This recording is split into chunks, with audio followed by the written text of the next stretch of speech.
மக்களே வணக்கங்க. Good morning. எந்த ஊர்கள்ல விவசாய திருவிழா நடந்தாலும் இந்த கோயம்புத்தூர்ல நடக்கிற மாதிரி வரவே வராதுங்க. கிட்டத்தட்ட ஒரு 5 நாளுக்கு ஒரு பெரிய திருவிழா மாதிரி கோயம்புத்தூர் மட்டும் இல்லாம கோயம்புத்தூர், ஈரோடு, கரூர்ன்னு இதை சுத்தி இருக்கக்கூடிய எல்லா ஆட்களுமே வந்து விசிட் பண்ணி பார்க்கக்கூடிய ஒரு எக்ஸ்போ அப்படின்னா இந்த அக்ரி எக்ஸ்போ தாங்க.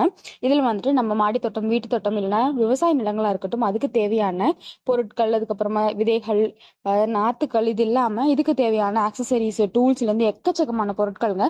ஸோ நம்ம எதுவும் வாங்குற ஐடியாவில் இல்லை அப்படின்னா கூட நம்ம போனோம் அப்படின்னா நம்ம வீடுகளுக்கு தேவையான அந்த சோலாரு, பம்பு, பைப்பு, இந்த மாதிரியான எக்கச்சக்கமான பொருட்கள் வந்துட்டு நம்ம பார்க்கலாம். அது இல்லாமல் நாமளும் இதே ஃபீல்டில் இருக்கிறனால இதில் வந்துட்டு என்ன மாதிரியான மிஷினரிஸ் வந்திருக்கு, புதுசாக என்ன ப்ராடக்ட்ஸ் வந்திருக்கு அப்படின்னு பார்க்கலாம் அப்படின்றதுக்காக போயிருந்தோம். ஸோ பார்த்துட்டு சும்மா வர முடியுமா? நம்ம மாடி தோட்டத்துக்கு தேவையான கொஞ்சம் விதை கிழங்குகள், மூலிகைகள், கொஞ்சம் ரோஜா செடிகள் இதெல்லாமே வாங்கிட்டு வந்தாச்சுங்க. இது எல்லாமே உங்களுக்கு இன்னைக்கு 2 மணிக்கு வீடியோ வரும். ஸோ செக் பண்ணி பாருங்க. அதில்